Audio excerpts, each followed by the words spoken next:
Hey, what's up, YouTube? This is Game on Cloud 9 here, and I'm here to bring you guys a new Naruto Manga 614 prediction. And yeah, I apologized for the video I just uploaded like an hour ago. I realized now that it had like no sound on it, so I don't know what happened to the sound or why it messed up. This video is probably going to be a little bit shorter than the last video, though, only because I like a lack of time. I actually have to go back to studying since this is finals week for me. And that's actually why right now I'm in this lounge, because my roommate right now, he's studying for his final, and of course I don't want to interrupt him, and that's actually what I need to go back to doing as well. And also, I want to mention to you guys, I know last week I didn't put up the different predictions, like I didn't put up the Naruto 1, Bleach 1, or One Piece predictions. And like I always say, if I miss a prediction or something, I apologize.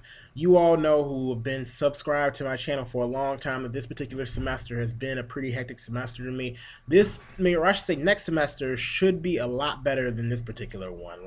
After this week, consistent uploading, definitely. Like, you guys won't have to worry about like sometimes me missing or maybe not getting it up or maybe missing one or two, because with this particular semester I had a bunch of classes. On top of that, I had just got a job and had crazy hours sometimes. So again, apologize to all my viewers and subscribers out there who've been wondering why I've been a little bit inconsistent lately, and I know I've apologized to you guys numerous times before, but I just wanted to let you guys know I really do care. That I like last week, it wasn't my intentions to upload, got sick actually too. So bunch of different crazy things going on, but everything should be better after this particular week, and the craziness should be done. But this particular Naruto chapter this week, awesome, amazing. I have to give Kishimoto a round of applause. Like, it straight up was good. Action was on point. Loved the action. Like, you had, of course, the Jubi changed in appearance. The beginning of the chapter showed Naruto, showed Rock Lee, seeing Rock Lee, of course, in action. And, of course, Guy was there too, but Rock Lee in action and Gates, he didn't do anything. He only had one panel, but I love the heck out of that, only because Rock Lee is one of my favorite characters. And, we haven't really seen him do too much in part two. Even though he didn't really do much in this fight, just seeing that, made me smile a little bit, and I knew this chapter was going to be epic. And the Jubi, of course, transformed, blows everybody away.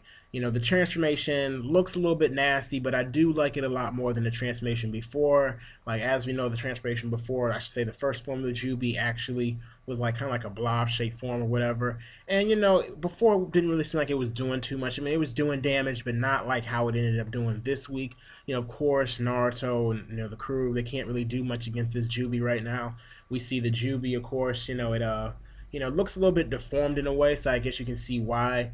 What happened, like when the tail beasts aren't actually all in there because it's missing an arm. So that may actually end up playing a key role on how they beat it later on, because it does look like it's a little bit weaker, and maybe it's maybe vulnerable. I'm assuming, maybe, I'm like, rather than when it was in the form before, because one thing I was kind of wondering, maybe the blob form is maybe like a defensive form for the Jubi, and maybe the form that we see now, the mature form, is maybe kind of like an offensive form for the Jubi. I could be wrong, but it would make sense, since right now it looks like, in terms of its body, it looks a lot weaker, or a lot more skeletal, versus looking at it before, where it was like big old blob, and nothing could really hurt it or penetrate it.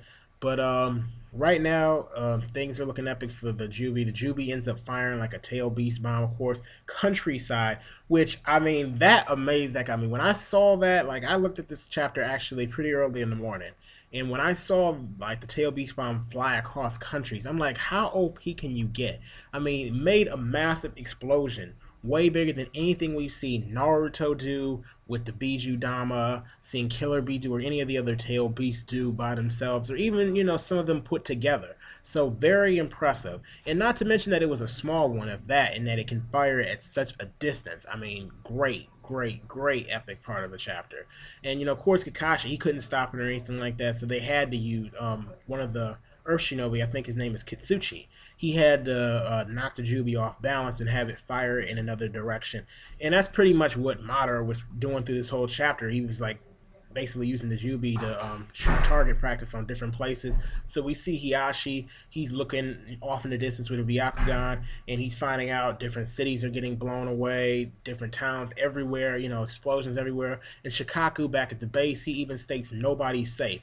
Now, at the beginning of the chapter, of course, we saw like Madara, which I kind of forgot to mention this part, kind of go on about talking about the head of the Shinobi Alliance, and that's been something big that's been going on since this battle has started with the Shinobi Alliance and the and I guess you could say the Ten Tails, Madara, and Obito, is that everybody's trying to take out the head of each other now. Like Madara now, that's his goal. He's trying to erase the Shinobi Alliance's line. Of course, we don't know that at the beginning of this week's chapter, but he kind of hints to it. And basically, after him firing off in the distance in random places, we have Shikaku trying to think of a plan. He's like, how can we tackle this? Kakashi even has to hang up with him, like, look, this is too crazy. Can't handle this right now. I gotta go. And then Shikaku's thinking, maybe the Inoichi could show formation can do something. And he's like, no, no, no, that wouldn't do anything. Our powers can't affect something that big. And then all of a sudden, of course, that's when we end up finding out that Madara is basically aiming for HQ when all of a sudden Biju Dama comes flying towards the HQ when Al says like, wait, what this is? And then, he's just like, what's going on? And then Shikaku's like, it's heading for here, isn't it? And they're just like, yeah. And of course, then that's all when the whole the Shinobi in there, like one of them starts freaking out, wondering, okay, what's gonna, like, okay, are we gonna just die without doing anything? Shikaku's like, no, we're not gonna just die without doing anything. Of course, we're going to come up with a plan, which really raises the question, okay, what could this plan be? Because it is the Jubi.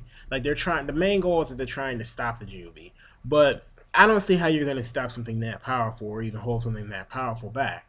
Because Shikaku, even though he claims that this is the final mission for them, like we end up seeing, like, for the most part, the reaction. Like, I don't know, for the most part, it seems as though, like, the Jubi can't be stopped, like, not at least held down. I mean, like, I almost feel like the Jubi has to be, like, sealed away or something, or you have to remove, like, separate the tailed beast within it or something like that, because if the Sage of Six Paths couldn't stop it, without like the freaking moon, I don't see how the Shinobi Alliance is gonna do it.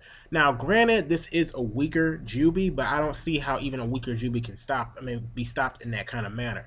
I mean, unless again it goes back to the Jubi maybe being in a weaker state and it being more vulnerable since it doesn't have the other tail beast, and we see it in this big, scrawny, skinny form right now. So I don't know if maybe that will play a role, but other than that, I don't see Shikaku's plan really doing much good.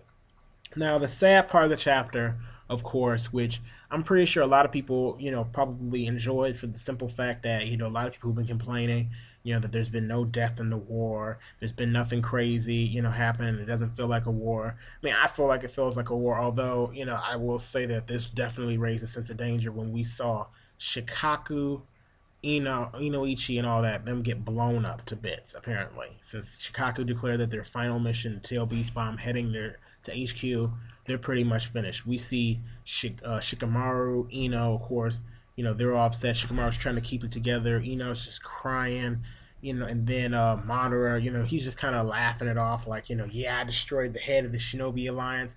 And one thing I forgot to mention, it seems like Obito doesn't really mind messing around with the Jubi's power now, as you can see, because in the middle of the chapter, Madara's like, let's test this power out now, and then he's just like, yeah, I want them to feel the spirit. We can go along with this now. So, obviously, I mean, right now, Obito, I mean, I don't know if he's gonna really turn just yet, but I think he's gonna turn at some point in this fight, maybe to the Naruto side. I mean, I hope not, but I mean, there's always that chance, and I think that chance is pretty high, seeing as how there's been a lot of interaction with Naruto and Obito right now, and on top of that, they seem like they're having more of a personal connection right now in the way they're speaking to each other. But I would say in the next chapter, obviously, like now that the Alliance does know Shikaku's plan, Shikaku did pass off his plan, of course, before the Shinobi Alliance, or not the Shinobi Alliance, but him and Inoichi and all of them got blown up to bits. I don't think they really survived this. I mean, there's always that chance they survive, but I mean, I do think this would be a good time for Kishimoto to kill off those characters. I mean, since he did do that, I did not expect for them to go. Like, they weren't even on my list of characters to think, okay, they may possibly be off in this particular battle. So I do think that was a good move on Kishimoto's part. The beginning of the chapter was pretty smooth all the way to the end, in my opinion. I would say that next chapter, I'm hoping that maybe Shikamaru, like, this is Shikamaru's chance to step it up in terms of maybe being more of a strategist for the Alliance itself. And the reason why I say that is because, his father may have a plan, but for all we know, it may fail in some way, shape, or form. And I definitely think Shikamaru probably would end up stepping it up in order to try to fix his father's plan or tweak it somewhat, which would give him, to me, actually, I guess you could say, make him seem even more of a war hero or something. If that happened in that case, where Shikamaru has to step his game up to change what his father maybe, or try to finish what his father started. So who knows? Maybe that could be a possibility. But do think it's good that we got a death on the table with them. Maybe. Of course, we still have the pending death of Tsunade that's been pending for a while now, so she may not be dead. Um, I also would say that Naruto right now seems pretty much useless. Like he can't really do much, which is good because I want the other shinobi to kind of step up their game and be the ones that fight and really make a difference right now in this war. Since Naruto made a difference in most of the other parts of the war, so yeah, I did enjoy this chapter, this week's chapter. If I were to give it some type of rating, maybe 9 out of 10, 10 out of 10, somewhere in there. I mean, I really think this chapter was worth the read. Definitely, like we got death in this chapter, possibly. Got a little got a pretty decent cliffhanger. Of course, with them possibly dying at the end. On top of that, the fact that they left a strategy behind also gets you thinking, what could they possibly have strategized to take out the Juby? And the beginning was pretty smooth as well because it was a continuation of what happened the previous week. So all around, to me, great chapter. Next week should again see more strategy and not much else I can think about with that. I mean, Shikamaru, I could definitely see stepping his game up from this point on. And maybe Guy will use the eighth gate. I mean, it's midnight. I'm thinking it's about time to open up that eighth gate and use freaking Midnight Dragon. Just saying. But these are pretty much my closing thoughts on this week's chapter, guys. I hope you enjoyed it. Please don't forget to rate this video. So if you liked it, you can put a thumbs up. If you didn't like this video, you can put a thumbs down. Guys, the choice is yours. Don't forget to subscribe to my channel if you enjoy my content and like to see more. So again, if you do enjoy my content, click the subscribe button. But anyway, thank you for watching, and I'll see you later.